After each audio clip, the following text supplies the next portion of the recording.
He almost told her to leave before she said a word. Duncan Hale stood at the top of the porch steps with one hand curled around the railing, his face hard and unreadable, his gray coat still open against the cold. The young woman below him did not look like the others.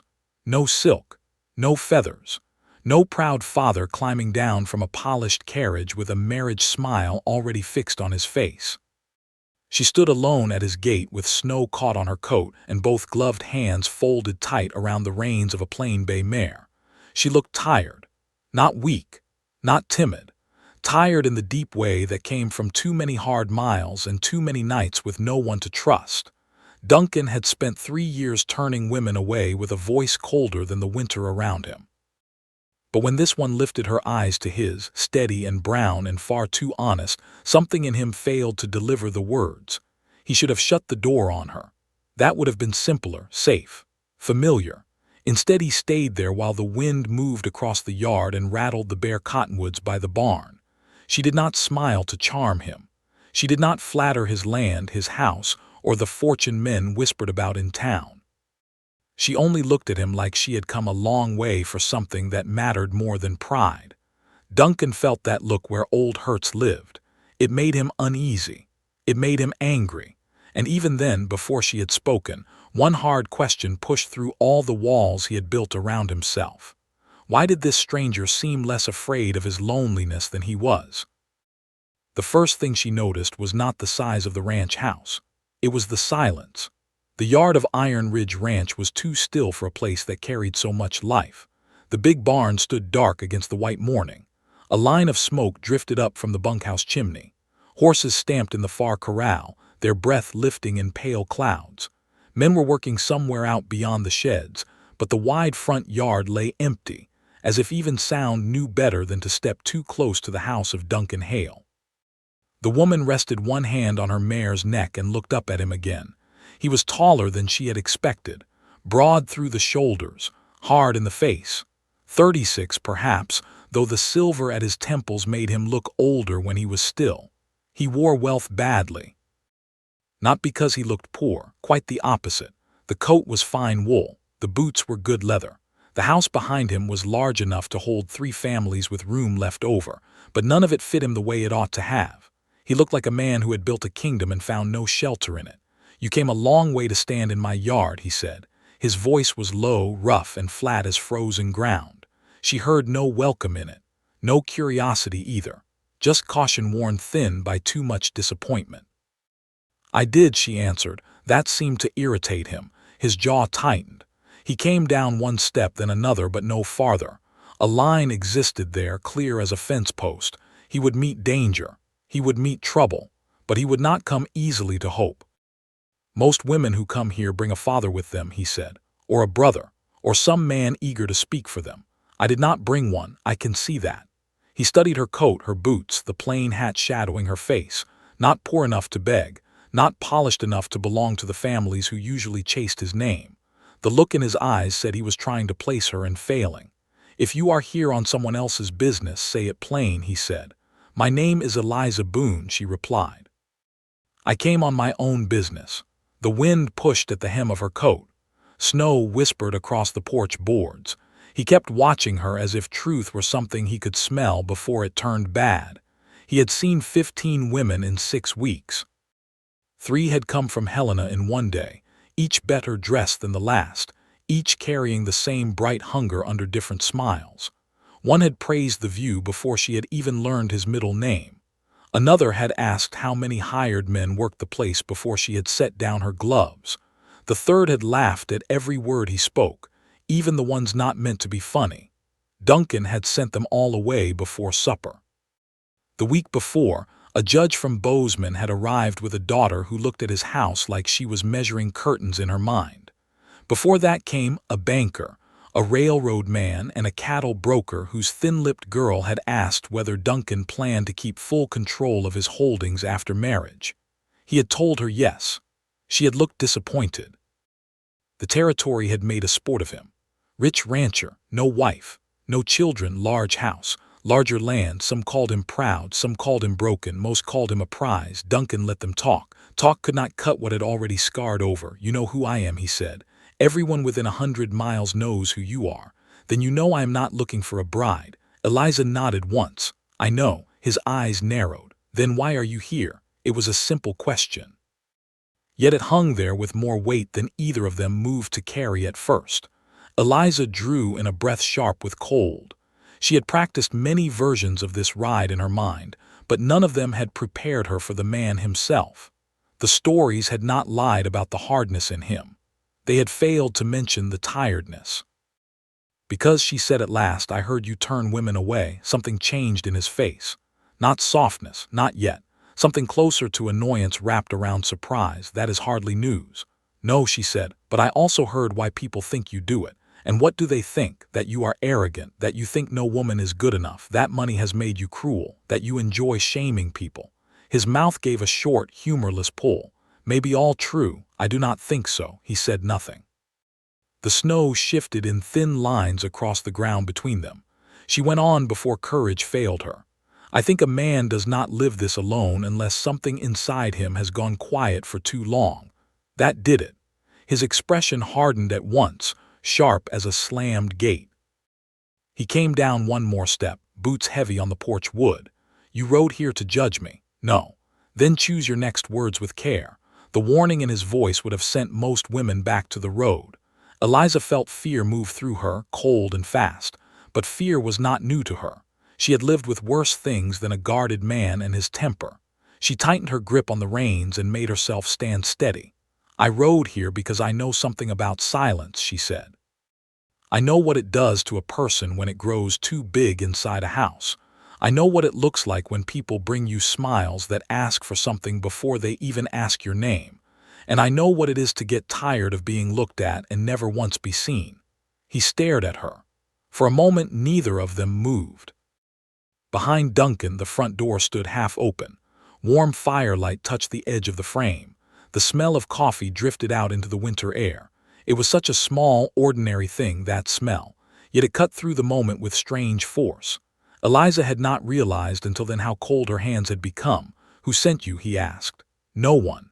You expect me to believe you rode out here alone to tell a stranger you understand his loneliness? Yes. Why? The answer rose before she could soften it. Because I was married to a man who could fill a room with noise and still make it feel empty, she said. Because after he died, I spent 2 years talking to no one but the stove and the wind, and I nearly forgot what my own voice sounded like. Because when I heard about you, I did not think about your money or your house. I thought about that window. His brow drew low. What window? The one they say you stand beside every night. Something passed through his face then, fast, barely visible, but she saw it. The truth had found a place to land. The hands talk too much, he muttered. They are worried about you. That almost made him laugh. It came out as a breath instead. My men are paid to work cattle, not worry over me. Maybe, she said, but they do anyway. He looked past her then, over the white yard, over the open stretch of winter pasture rolling away from the house. A horse whinnied from the south corral. Somewhere metal struck wood. The day was beginning across the ranch, and still he stood there caught in a conversation he had not wanted and did not know how to end. Eliza waited.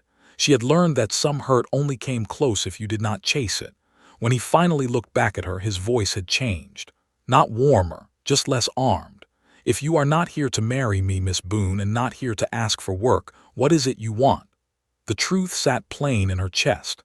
She gave it to him the same way. A place to speak honestly for 1 hour, she said. That is all. I can leave after. I only thought perhaps you might be a man who knows what it costs to keep breathing when hope has turned stubborn and thin. His gaze dropped to her hands. The gloves were old. One thumb had been mended twice. The mare beside her was sound but tired. Everything about Eliza Boone said she had learned to survive without luxury and without rescue. No lace, no perfume, no performance, just quiet and nerve. You came through all this snow for an hour of talk, he said. Yes, that is a foolish thing to do. I have done worse. For the first time, the edge of something almost human touched his face. Not a smile. A memory of one, perhaps. It vanished quickly, but it had been there. The front door moved behind him with a small creak in the wind. Heat spilled out again. Duncan glanced back then at her. His hand slid from the railing. He looked like a man fighting himself in a language he knew too well. Finally, he stepped aside. "The coffee is strong," he said, "and I do not make easy company." Eliza gave a small nod. "I did not ride here for easy company." "No," he said quietly. "I suppose you did not." She led the mare toward the hitching post by the steps. He watched her tie the knot clean and sure, as if she had handled horses all her life. When she turned back, he had not moved from the doorway. He stood there with the cold at his back and the fire at his side, a man balanced between habit and risk. Eliza climbed the porch steps one at a time. She could feel his eyes on her, measuring, doubting, resisting. She felt something else too, not trust, not yet, but the smallest crack in the wall. Inside that crack, winter breathed. Inside that crack, something had begun. The kitchen was warmer than she expected and barer than a house that size had any right to be. Eliza stepped inside and caught the scent of wood smoke, coffee, and old pine scrubbed clean so many times it had lost all trace of polish. There were no delicate curtains, no silver laid out for show, no signs that the room had ever been arranged to impress anybody. A heavy table sat near the stove. Two plain chairs faced each other across it like men in a standoff. Along one wall hung a row of cast iron pans, each blackened by real use. Duncan closed the door behind her, and the sound seemed to seal away the whole outside world. The wind vanished. The silence did not. He took her coat without asking and hung it on a peg near the stove. The gesture was brisk, almost careless, but not unkind. Eliza noticed then that his hands were rougher than most rich men's hands had any business being. The knuckles were marked, one finger bent slightly wrong from an old break. This was not a man who had built a fortune from an office chair or a counting room. Whatever else he had earned his land with his back and his blood. Duncan poured fresh coffee into 2 tin cups and set one in front of her without ceremony. Then he remained standing for a moment, as if still deciding whether he had made a mistake. At last he sat across from her and looked at her in the direct, unblinking way of a man who hated half-truths even while hiding inside his own. "1 hour," he said. "You asked for honesty, so do not waste it." Eliza wrapped both hands around the cup and let the heat sink into her fingers. "I do not intend to." He gave a small nod. "Then start with the part you did not tell me at the gate. Women do not ride to a strange ranch in winter unless something has pushed them there." That was blunt but fair.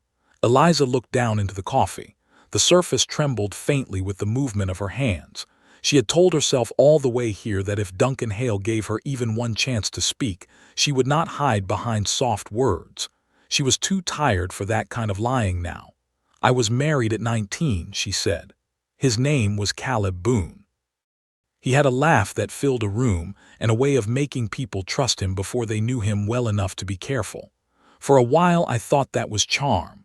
Later I learned it was hunger." Duncan said nothing.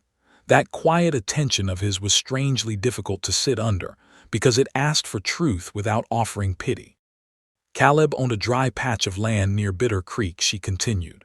"Not much to look at, but I was young and he spoke of it like it would bloom under our hands. I believed him. I believed a great many things about him because I wanted a life badly enough to make myself blind.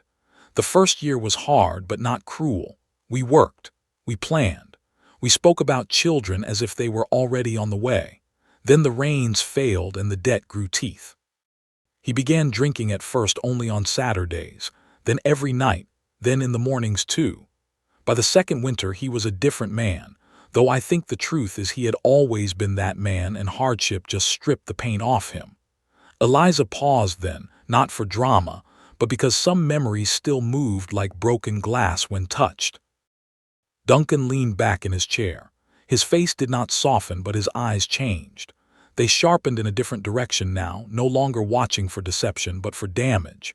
"He blamed me for everything," Eliza said, "for the dead wheat, for the cattle we had to sell, for the baby I lost before I had even felt it move. He said a house went rotten from the inside first, and that I had carried rot into his. When he drank, he liked to make a sermon out of his meanness. He never struck me where the town would see it. He was smarter than that. Bruises on the ribs, the back, the shoulder. The kind you can hide under cloth and silence. Duncan's hand tightened once around his cup, hard enough that Eliza heard the faint scrape of tin. She noticed it and went on all the same. I stayed longer than I should have. Not because I loved him by then, because shame is a powerful jailer and I had begun to think leaving would prove he had been right about me. The fire popped in the stove. For a moment it was the only sound in the room. Duncan rose without a word, crossed to the stove, and fed in another split log. The movement was too quick, too controlled. A man putting action between himself and anger. When he turned back, his jaw had set hard enough to show the muscle near his temple. "How did it end?" he asked. Eliza watched him return to the table before she answered. "One icy March night he came home drunk from town and tried to force me to sign away the last clean parcel of my father's land. I refused. He shoved me against the pump shed so hard I could not draw a full breath after. Then he mounted up again in the dark, cursing and waving that bottle like a fool. His horse slipped in the creek crossing before dawn. They found him face down in black water with his neck broken. No one cried very hard except his mother, and even she looked more tired than heartbroken." Duncan lowered his gaze to the table between them. "I am sorry for what he did to you," he said. The words were plain. No grand comfort wrapped around them. Yet because of that they reached her better than sweeter ones might have. Eliza nodded once. "The worst part came after," she said. "There I was at 23, half-starved, widowed, and still hearing his voice in my head every time I looked at a dead field or an unpaid bill. I stayed on that place another year like I had something to prove. To him, to the neighbors, to whatever part of myself still believed pain could be earned into meaning. I nearly froze that winter. An old woman named Mrs. Givens found me splitting damp wood with 2 fingers bleeding through the wraps. She took the axe from my hands and said something I have never forgotten. She said a grave is no place to build a marriage after it is already over." Eliza let out a breath that carried both ache and gratitude. "She helped me sell what was left. Found me work with the Mercer family east of town. They were decent people, still are." Duncan listened the way men listened at funerals and battlefields, with no wasted movement. "Then why leave them to come here?" he asked. "If you have decent work and decent people, why risk riding into another man's sorrow?" Eliza met his eyes. "Because decency is not the same as understanding," she said. "The Mercers were kind to me, but they never lived with that kind of emptiness. They never looked at a room and felt it watching them back. They never learned how loud silence can get once it knows your name. I kept hearing stories about you, some foolish, some nasty, but underneath all of them I heard the same thing. A man with everything and no one beside him, a man who had taught half the territory to stay out of his heart." She rested her palms flat on the table. "I know that kind of labor.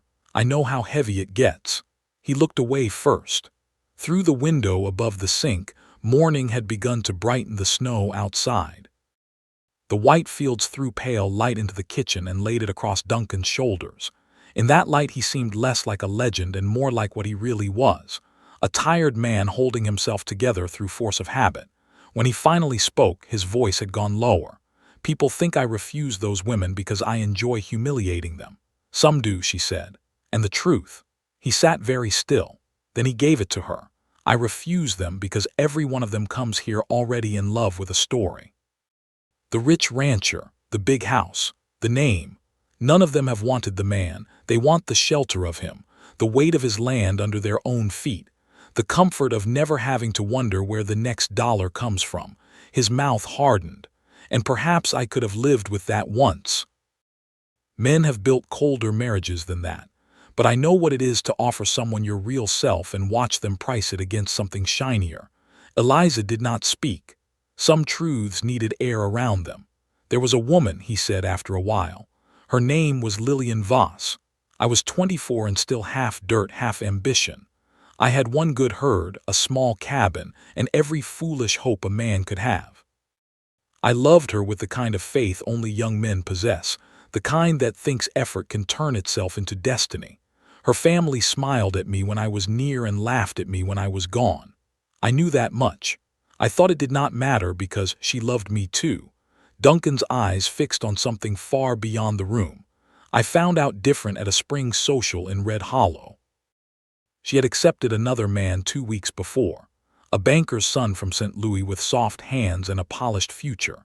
She told me I was decent and strong, and that any woman would be lucky to have me once I had become something steadier. He gave a short laugh with no warmth in it.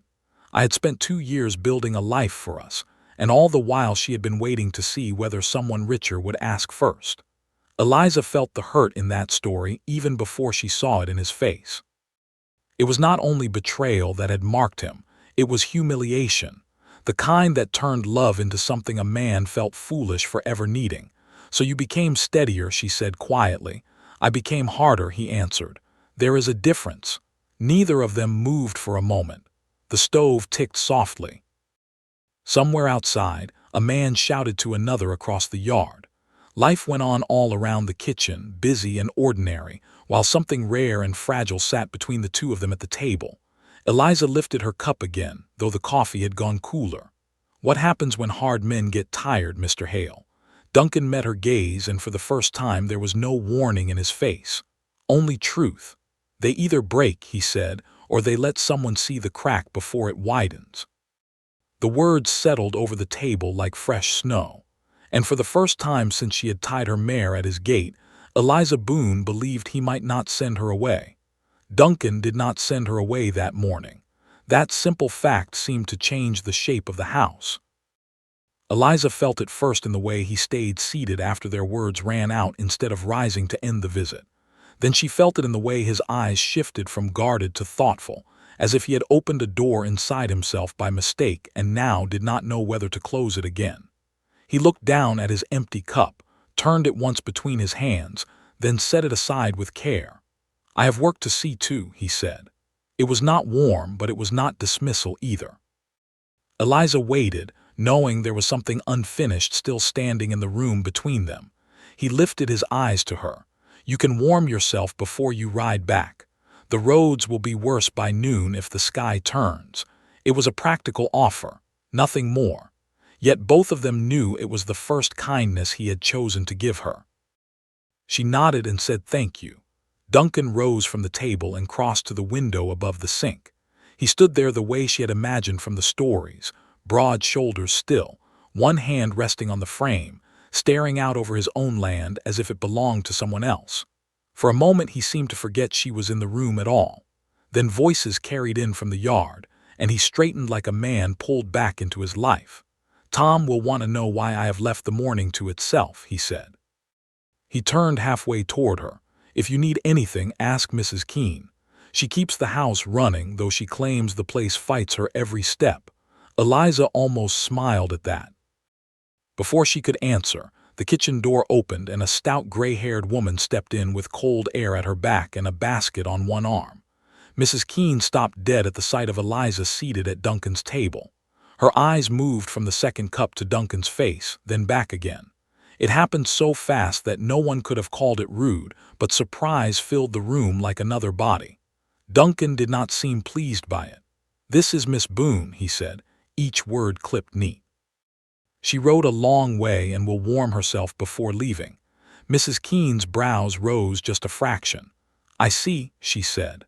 Her voice was even, but Eliza heard the quiet wonder inside it. The older woman set down her basket and began taking out bread, dried apples, and a slab of bacon as if visitors at Duncan Hale's kitchen table were the most ordinary thing in Montana. If Miss Boone has ridden that far, she ought not leave without food in her first. Duncan gave one brief nod, then reached for his gloves. "I will be in the south pasture," he said. He paused near the door, looked once at Eliza, and added, "Make sure the mare gets grain before you go." Then he was gone. The kitchen felt larger after he left, but less cold. Mrs. Keene wasted no time pretending the moment had not happened. She waited until the outer door shut and his boots faded from the porch, then turned fully toward Eliza with flour still dusting one hand. "In 10 years, she said, that man has never brought a woman into this kitchen unless she worked here or raised him." Eliza lowered her eyes to the table. "I did not ask to be brought in, ma'am." "No," Mrs. Keene said, "and from the look of him, I suspect that is exactly why you are sitting there." She moved around the stove with the easy certainty of a woman who had claimed every corner of the room through labor. While she laid bacon in the pan, She asked no nosy questions, but her silence had shape. It invited truth in the same way older women often did. Eliza found herself helping without being asked, passing plates, setting out cups, finding usefulness to steady her nerves. Mrs. Keene watched her hands. "You have worked in kitchens," she said, "and barns, and anywhere else there was need," Eliza answered. That earned the smallest sound of approval. The bacon began to crackle. Bread warmed by the stove gave off a smell so rich and simple it made Eliza realize she had not eaten since before dawn. Mrs. Keene cut her a thick slice anyway and pretended not to notice the hunger on her face. They stood in companionable quiet for a few moments, the sort that does not press on bruises. At last the older woman spoke again. "Men think silence protects them," she said. "What it really does is make them forget how to be known." Eliza looked up. Mrs. Keene did not soften the words. "If Duncan has let you pass the front step, do not mistake it for ease. That man has spent too many years teaching his heart to speak only in work." Eliza took that warning seriously. "I did not come here to fix him," she said. "Good," Mrs. Keene replied. "He would bolt at the first scent of being managed." She slid eggs into the pan beside the bacon and lowered her voice. "But he has been lonely enough to wear the floor thin by that window at night. No house should have that much walking in it and still feel empty." Eliza thought of him there, broad and still in the dark, staring out over white fields no amount of money could warm. Something in her chest tightened with a tenderness she did not trust yet. Mrs. Keene must have seen some part of it on her face, because she turned back to the stove without another word. When breakfast was ready, she set a plate in front of Eliza large enough for a ranch hand and smaller portions at 2 other places. Then she called toward the hall for the younger maid and one of the indoor boys. Life, again, moving forward without asking permission from sorrow. Eliza had nearly finished eating when Tom Bradley filled the doorway. He had the look of a man built by weather and honest work, lean through the middle, shoulders set by years of rope and saddle. His hat stayed in his hand as soon as he saw her, not out of fancy manners, but because he had stepped into something that required respect before understanding. "Morning, ma'am," he said. Eliza returned the greeting. Tom's eyes flicked once toward Mrs. Keene, and whatever he saw in her face seemed to answer several questions at once. He crossed to the stove, poured coffee, and drank half a cup standing up. "The boss said your mare is to be fed and rested before you head out," he told Eliza. Then, after the briefest pause, he added, "Roads east are rough by the creek bend. Better wait till the sun lifts higher." It was another practical kindness dressed as weather advice. Eliza recognized Duncan's hand in it at once and kept her face still. "Thank you," she said. Tom lingered by the stove a moment longer than necessary. A careful man could say much without speaking plain. "He seems different this morning," he said to no one in particular. Mrs. Keene snorted softly and reached for the bread knife. "Then let us hope he does not notice it too soon and try to correct himself." Tom hid a smile in his cup. Eliza looked down at her plate before either of them could catch the heat rising in her face. She had not meant to disturb the order of this house, yet all morning she had done little else. That thought should have made her uneasy. Instead it gave her a quiet, dangerous warmth. By late morning the sky had cleared to a hard pale blue. Snow flashed bright beyond the yard, and the ranch had woken fully around the house. Eliza stood at the kitchen window while Mrs. Keene wrapped 2 slices of bread and meat in cloth for her ride.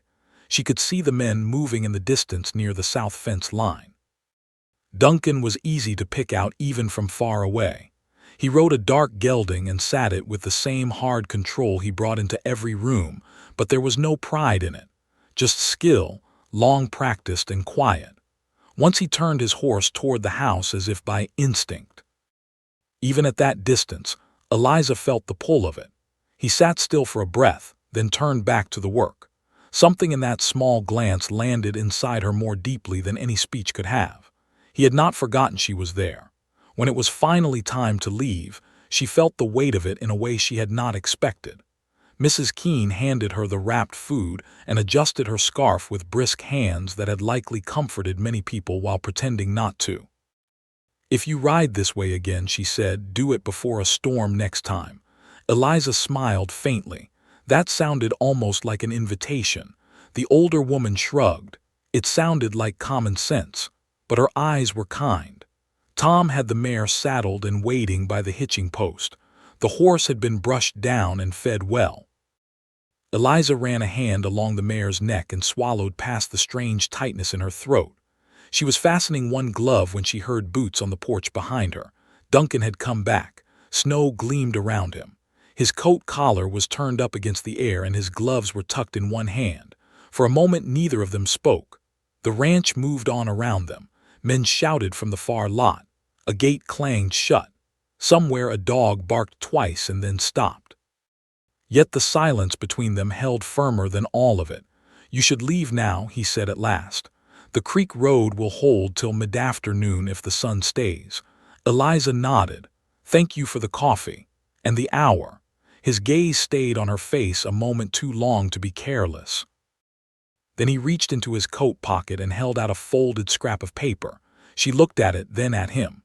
"If the road washes out on your return," he said, "there is a line shack marked here 2 miles north of Mercer Land. It is stocked. Use it if you must." Eliza took the paper slowly. His fingers brushed hers for less than a second, but the touch was real enough to steal the breath from both of them. She slipped the note into her glove. "I will remember." Duncan stepped back, the walls already beginning to rise in his face again. Still, they did not rise all the way. "Good," he said.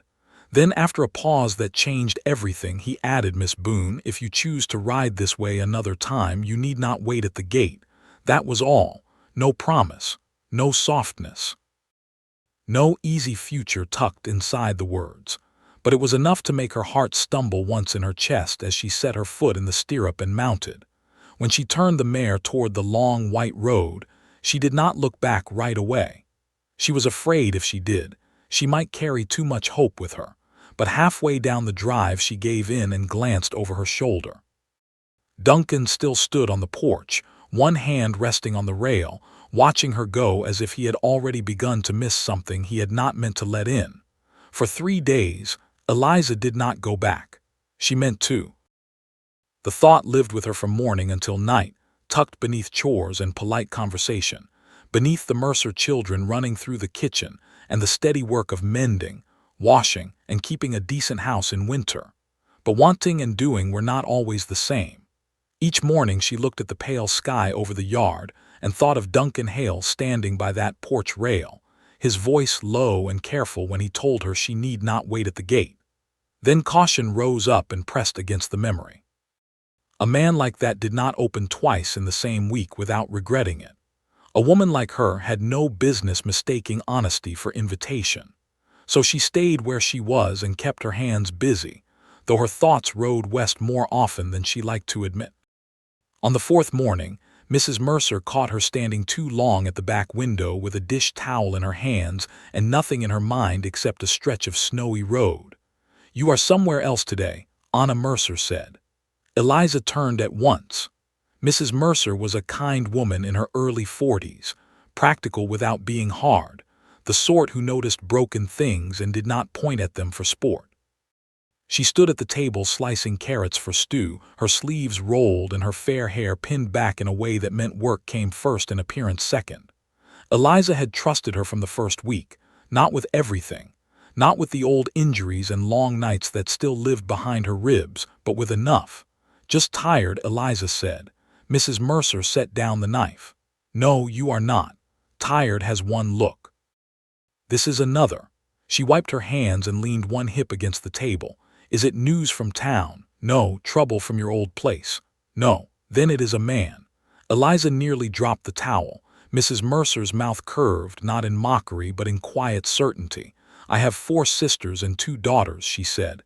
"You do not have to tell me a whole story for me to recognize the shape of one." Eliza let out a breath and sat at the end of the table. She had not spoken Duncan's name aloud since leaving his ranch. Perhaps that was why it felt so large now. "I rode out to Iron Ridge last week," she said. Mrs. Mercer blinked once and that was all. She did not gasp. She did not laugh. She simply waited. Eliza went on. "I only meant to speak with him. I had heard things about how he lived." About the women who kept coming and how he sent them away. I thought maybe he would understand certain matters better than most. Mrs. Mercer studied her face. And did he? Yes, Eliza said quietly, more than I expected. The older woman came and sat across from her. There was flour on one cuff and a smudge of carrot green on her wrist, and somehow that ordinary sight made Eliza braver. She told her then, not every word. Not the whole depth of what had passed in Duncan's kitchen, because some truths still felt too new to set out in open air, but enough. The guarded man, the coffee, the stories they had shared, the way he had stood on the porch when she rode away. Mrs. Mercer listened without interruption. When Eliza finished, the room was quiet except for the simmer of stew over the stove. "That sounds like a dangerous sort of hope," Mrs. Mercer said at last. Eliza looked down at her hands. "I know, dangerous does not always mean wrong." Eliza lifted her eyes. Mrs. Mercer's face had softened in a way that made her look older and wiser all at once. "There are some people," she said, "who live inside hurt so long they begin to think it is furniture. They walk around it, eat beside it, sleep with it in the room. Then one day someone comes along and says that ought not be there. The first feeling is not relief, it is fear." Eliza swallowed. "That sounds like him." "It sounds like you too," Mrs. Mercer said gently. The truth of it landed without cruelty. Eliza sat very still. She had gone to Duncan because she recognized something of herself in the stories about him. But now that recognition had begun to work in both directions, and that was harder, more intimate, more costly. "What if I go back and he wishes I had not?" Mrs. Mercer's answer came fast. "Then you will survive that. You have survived worse than disappointment, but if you do not go because you are frightened of wanting something, that is not caution. That is surrender dressed up as wisdom." By noon, Eliza had made her choice. She saddled the bay mare herself, packed a small parcel of cornbread and smoked ham Mrs. Mercer pressed into her hands, and wrapped an extra scarf around her throat against the wind. The Mercer children crowded the yard to watch, all questions and bright eyes, until Mrs. Mercer called them back to their lessons. As Eliza mounted, the older woman stepped close enough to touch her boot. "One thing," she said, "do not go there with rescue in your heart. Men like him can smell it and they hate it." Eliza managed a faint smile. "I'm not going to rescue anyone." "Good," Mrs. Mercer said. "Go tell the truth then. It has a better chance than most things." The ride west felt shorter than before, though the road had not changed. Snow still lay thick in the hollows. The creek bend still cut cold through the open stretch where cottonwoods leaned over black water, but the fear inside her had changed shape. It was no longer fear of him. It was fear of being seen too clearly once she got there. Duncan had looked at her in that kitchen as though her silences had edges he could trace. That was a kind of intimacy she had not known what to do with, still did not know.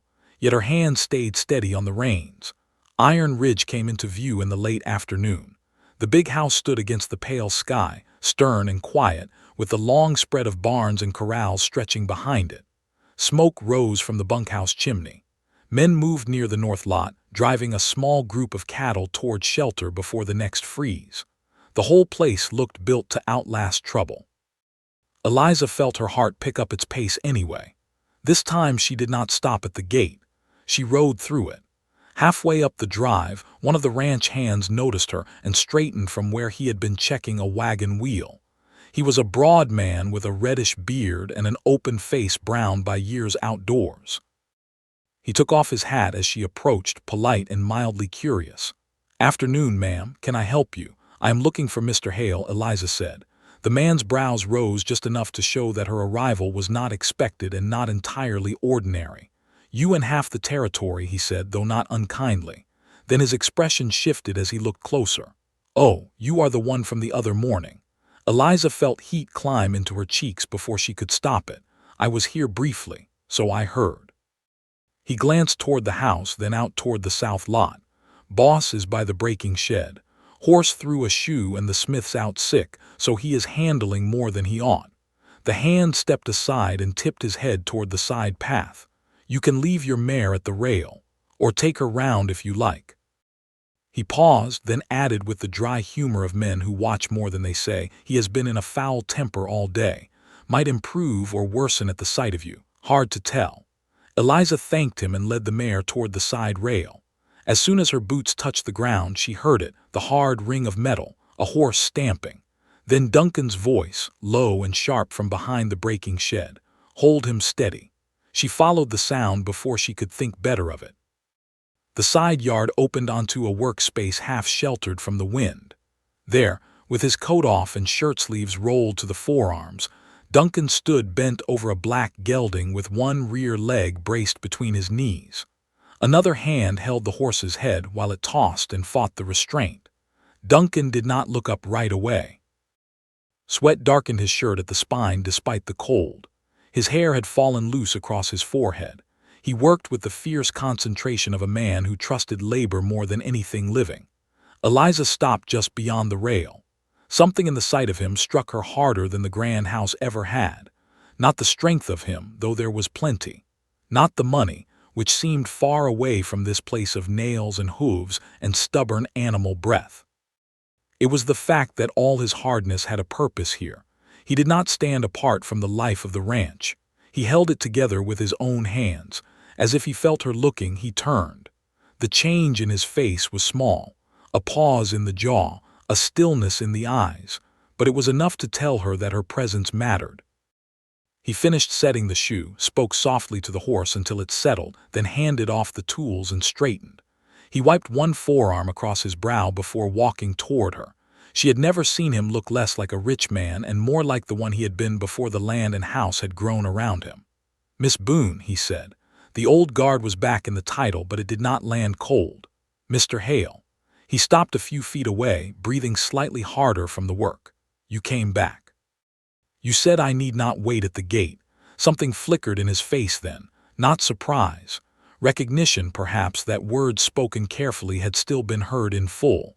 Around them, the yard carried on. The men kept to their work, but not without glancing over once or twice. Duncan noticed that too. His mouth tightened almost to a smile, then failed at the last moment. "You chose a poor hour," he said. "Everything that could break today has done so." Eliza held up the wrapped parcel in her hands. "Then perhaps you should not face it hungry." He looked at the bundle as if it were a stranger thing than any silk-clad bride who had ever crossed his porch. For one suspended second, all the noise of the yard seemed to fall away. No one had come to Iron Ridge bearing him food in years. Not without trying to buy something with the gesture. Eliza had brought bread and ham wrapped in cloth, nothing more, and somehow that plainness moved through him like a blade finding an old seam. Duncan glanced at the men nearby, then back at her. "Come with me," he said quietly. And for the second time he led her not away from his life but farther into it. He took her to the old tack room behind the main barn. It was warmer there than outside, though the cold still pressed through the walls in slow, patient breaths.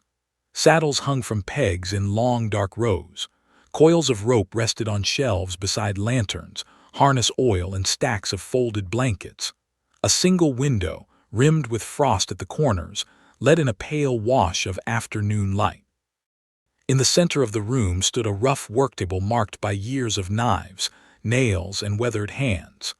Duncan shut the door behind them and the noise of the yard dropped to a dull murmur. For a moment, neither spoke.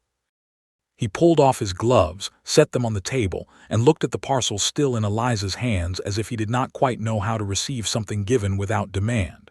"You brought food," he said.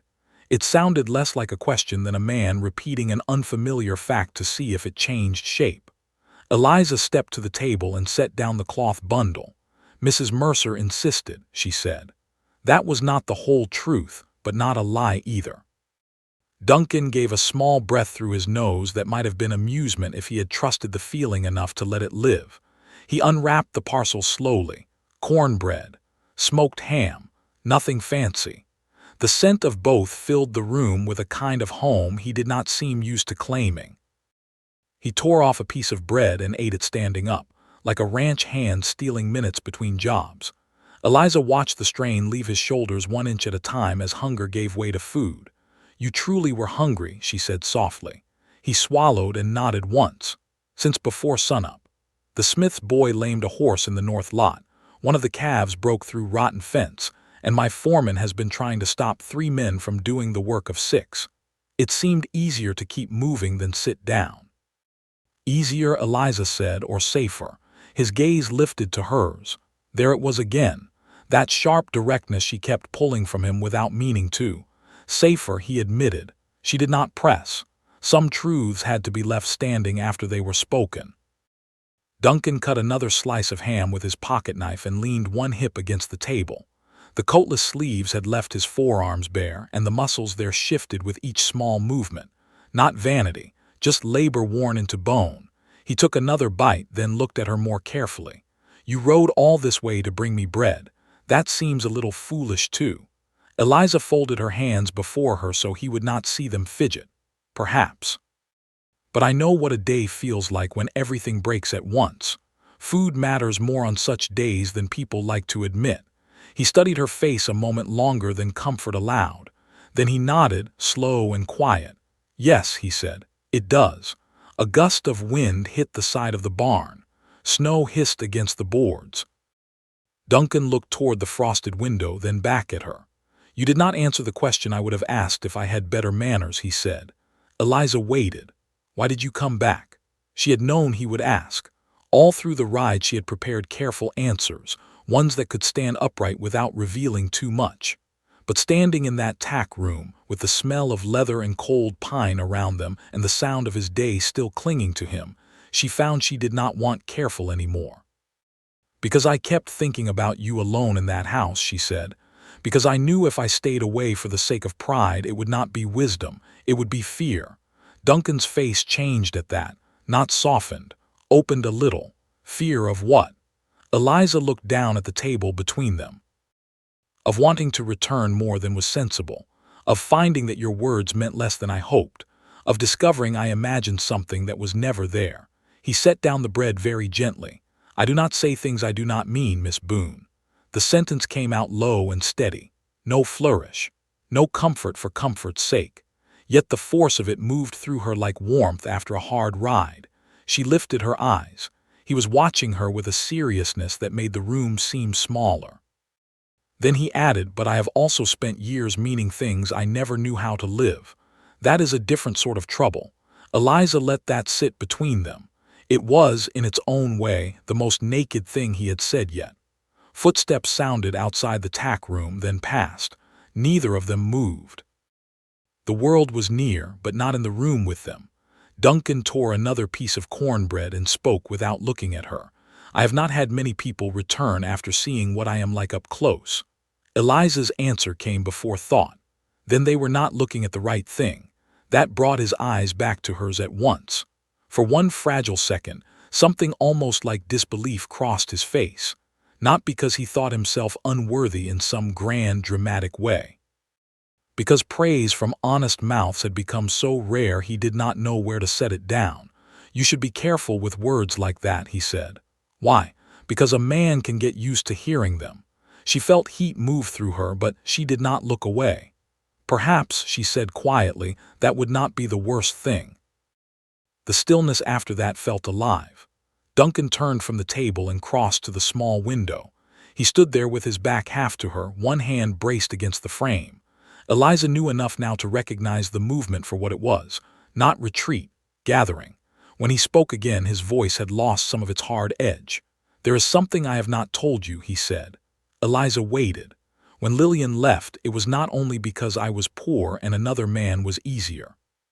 He looked down at the frost along the window edge. The spring before, my younger brother Owen had died on a cattle drive. Fever first, then bad water, then burial in ground too hard for a decent grave. I came home half mad with grief and twice as stubborn. Lillian saw what grief did to me. The temper, the silence. The way I took every hurt and made it a weapon against the next person who came near. He drew in a slow breath. I told myself I was protecting what little I had left. Truth was, I had become cruel in places where I once had softness. Some of it she deserved. Not all of it. Eliza's throat tightened. She had not expected this. Not because pain surprised her, but because confession from a man like Duncan seemed to cost more than most people would ever understand. You think if you had been gentler, she would have stayed? No, he said. I think if I had been gentler, I might have remained someone I could respect after she left.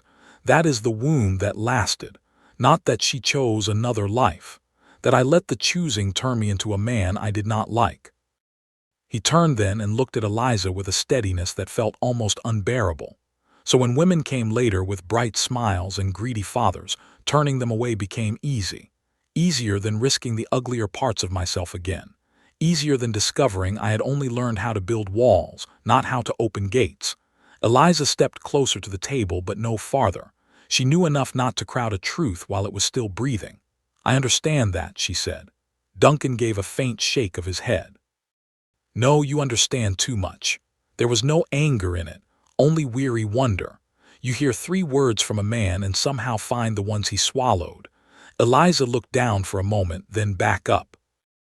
"That may be because I spent too many years learning to hear danger in the words men did say and sorrow in the words they did not." His face altered at that.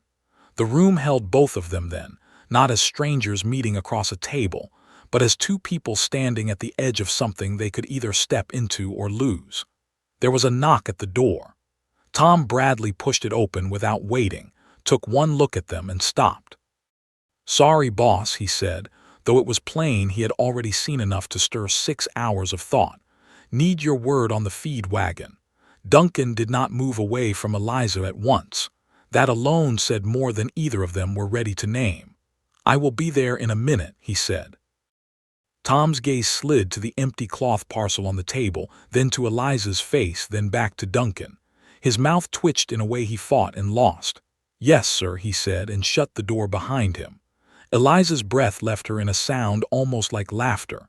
Duncan stared at the closed door a moment, then looked at her, and for the first time she saw it clearly.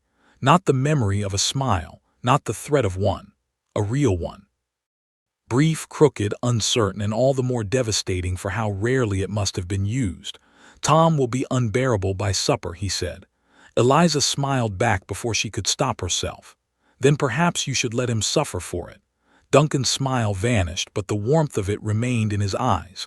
"Perhaps I should." He picked up his coat from the peg by the door, then paused. "There is another storm due tonight, harder than the last. If you ride now, you may beat it halfway and meet it in the open." He said the words as fact, but something else lived under them. Eliza heard it, saw it too in the way his hand tightened once on the coat collar. She glanced toward the frosted window. The light had already begun to flatten, the sky taking on that low iron color that warned of coming weather. She could make the ride if she pushed hard. She could also end up fighting dark and wind by the creek. Mrs. Mercer would worry. The Mercers would understand, but this decision was not only about roads. It hung between them bigger than weather. Duncan set the coat down again. His voice lowered. "Stay until morning." Eliza looked at him. The room seemed to narrow around those 3 words. "You can have the east guest room," he said. "Mrs. Keene will see to it. No one here will speak a word against your name." The offer was clean, careful, honorable. Yet beneath all of it she heard what he could not yet say plain. "I do not want you to go into that storm. I do not want this day cut short. I'm not ready for the quiet to close over me again." Eliza felt her own loneliness answer his like a struck bell.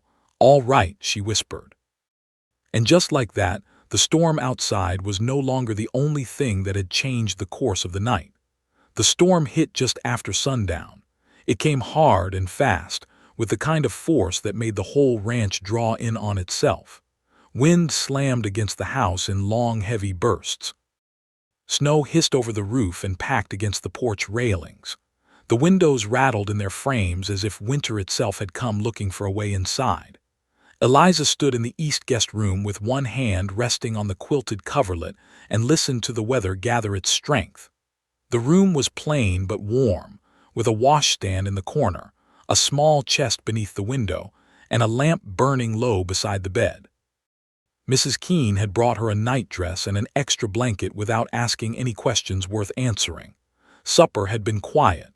Duncan had spoken little at the table, though not from distance, more from the strain of feeling too much and wanting to do right by it. Every time his eyes met Eliza's across the lamplight, something in the room shifted and held. She ought to have slept. The day had been long. The ride, the return, the workyard, the tack room, the storm.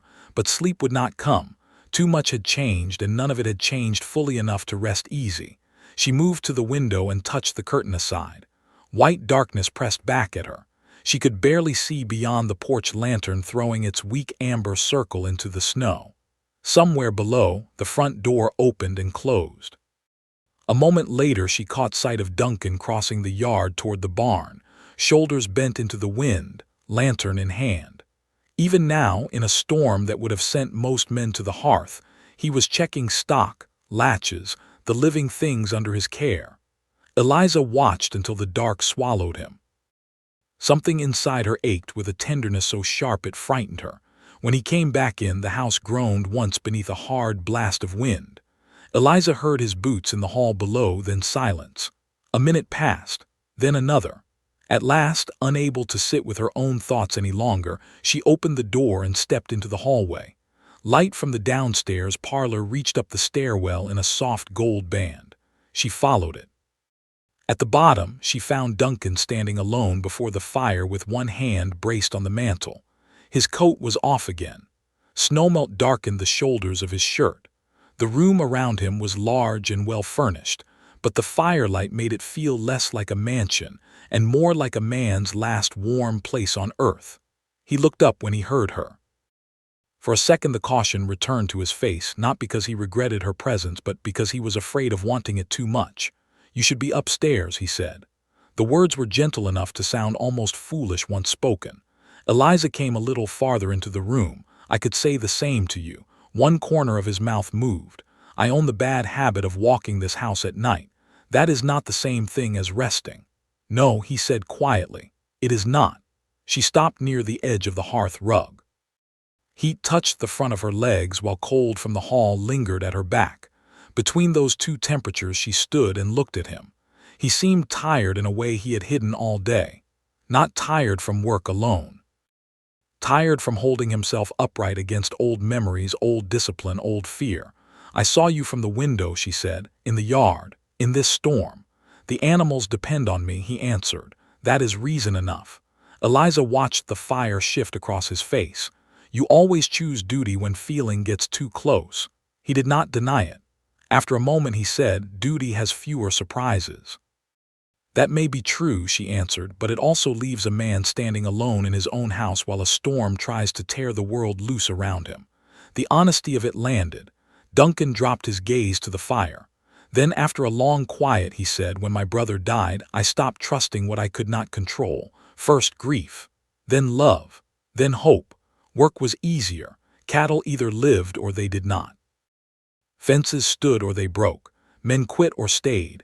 Everything had a shape I could answer, but people," he shook his head once, "people make promises with warm mouths and cold hearts." Eliza took one step closer. "Some do. Not all." He looked at her then, hard and searching, as if still testing whether she could be real if he looked long enough. "And what are you making, Miss Boone?" he asked. "A promise or a mistake?" The question might have wounded her if it had come from mistrust alone. But she heard the fear under it. Heard the man asking whether hope would cost him his dignity again. "Neither," she said. "I am making a choice. To stand here. To tell the truth. To not pretend I do not care simply because caring is dangerous." The storm beat at the windows.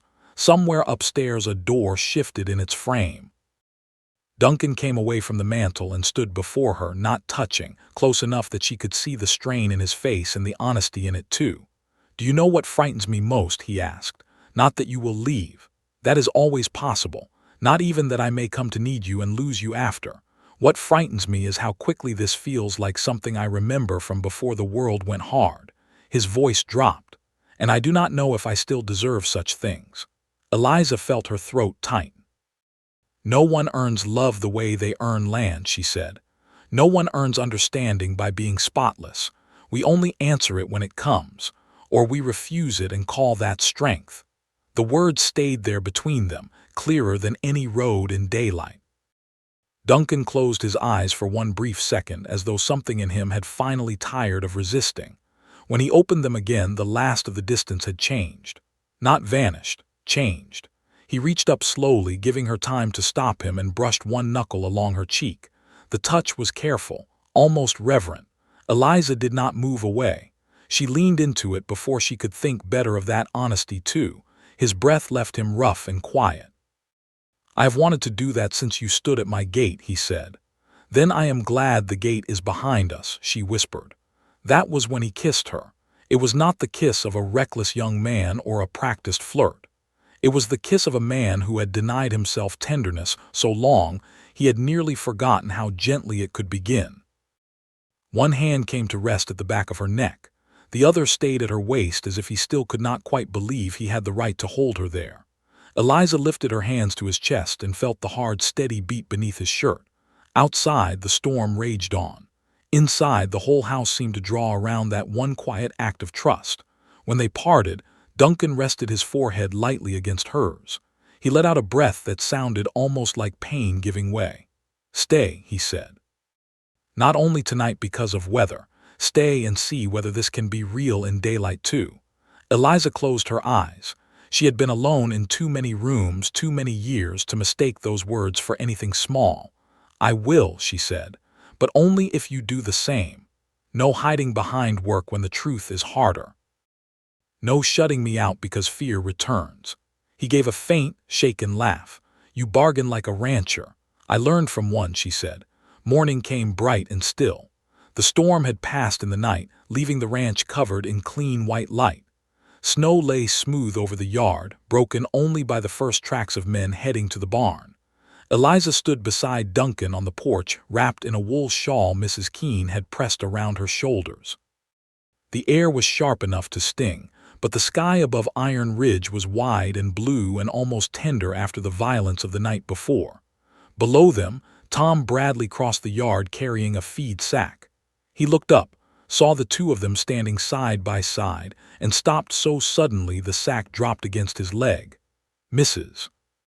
Keene, who had just stepped out behind him with a basket, took one look and made a sound that was half satisfaction, half prayer answered at last. Duncan did not move away from Eliza. That, more than anything, told the truth. He stood with one hand in his coat pocket and the other resting over hers on the porch rail. No performance. No claim put on for the ranch hands. Just a man who had finally chosen not to hide what mattered. Eliza looked out over the snow-covered land that had once seemed to him like a kingdom too large to share. Now it looked different, not smaller, warmer, lived in. Duncan turned his head and met her eyes. There was still caution in him, still old damage, still years of habit to unlearn. But there was something stronger now standing beside all that. Willingness. The kind that made a future possible. "You know," he said, voice low enough for only her to hear, "I used to think the worst thing in life was to hand someone your heart and watch them weigh it against comfort." Eliza laced her fingers through his. "And now, Duncan said, I think the worst thing may be to never offer it again and call that safety." Below them, the ranch woke to another day. Horses stamped. Men called to one another. Smoke rose from the chimneys. Life moved, solid and ordinary, around the porch where a rich, cold cowboy who had refused every bride finally stood beside the quiet young woman who had not come to claim his wealth, his name, or his house. She had only come to tell the truth and stay long enough for him to do the same. And in the bright stillness after the storm, with winter spread wide around Iron Ridge Ranch, Duncan Hale discovered that loneliness did not always end with a grand miracle. Sometimes it ended the moment one honest person walked through the gate and refused to turn back.